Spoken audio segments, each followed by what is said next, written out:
Other than metrics, how do you know your application isn't performing? When your cloud monitoring solution detects and notifies you of performance issues, how do you begin to pursue a solution? Well, first, let's define a performance issue. Is it down? Is it unreachable? Has everything stopped, or is it just really slow? And is it really slow or really slow? Are users calling or, even worse, blowing up your Twitter? While not all performance alarms are indicators of a potential outage, the ones that are generally have a solution that AWS can address with a service, preventing your application from losing uptime and causing headaches for your users and support teams. Your approach to a cloud performance issue might start with some questions. How did this workload get into our environment? Did you lift and shift, or did you design the application to be cloud native from the start? Or did you accidentally over-optimize your compute and not leave any room for unexpected performance peaks or periods of high activity? The third question is one we don't see too often outside of users on the free tier or without unusually restrictive scaling policies. But as for the first two, well, those we see all the time. In applications that have been lifted and shifted, the performance issue could be related to virtually any aspect of the workload directly affected by a cloud service it isn't optimized for, while performance and redundancy are engineered into cloud-native applications with the help of AWS services. For example, the performance of your lift and shift app could be slow during peak traffic periods because it runs on 4 load-balanced servers that aren't configured to auto-scale.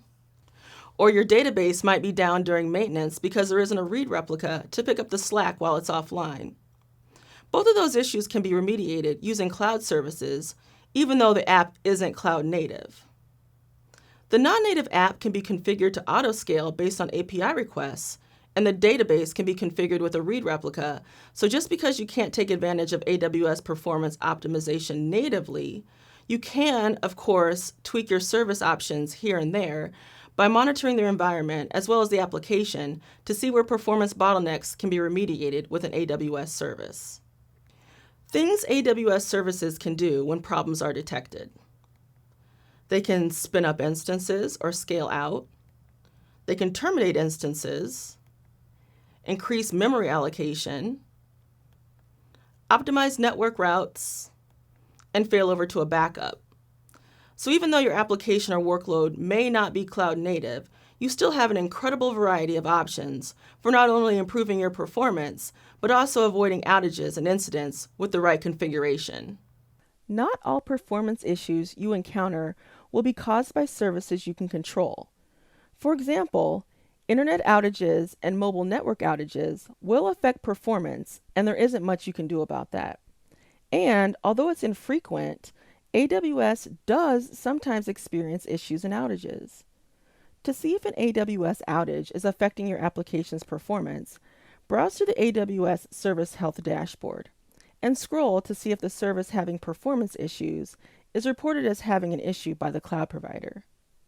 The AWS Service Health dashboard can be found at status.aws.amazon.com. And you'd browse to this location to see if any of the services that are experiencing performance issues are being reported as having issues by AWS. So what you'll want to do is locate your general region, North America, for the most part, and scroll down, find the service that you think might be having an issue, locate your region, and see what AWS is reporting. Is the service operating normally, or might it be experiencing an issue? You can also select your personal health dashboard and see if AWS is reporting that any of the services that it knows you have are experiencing any issues.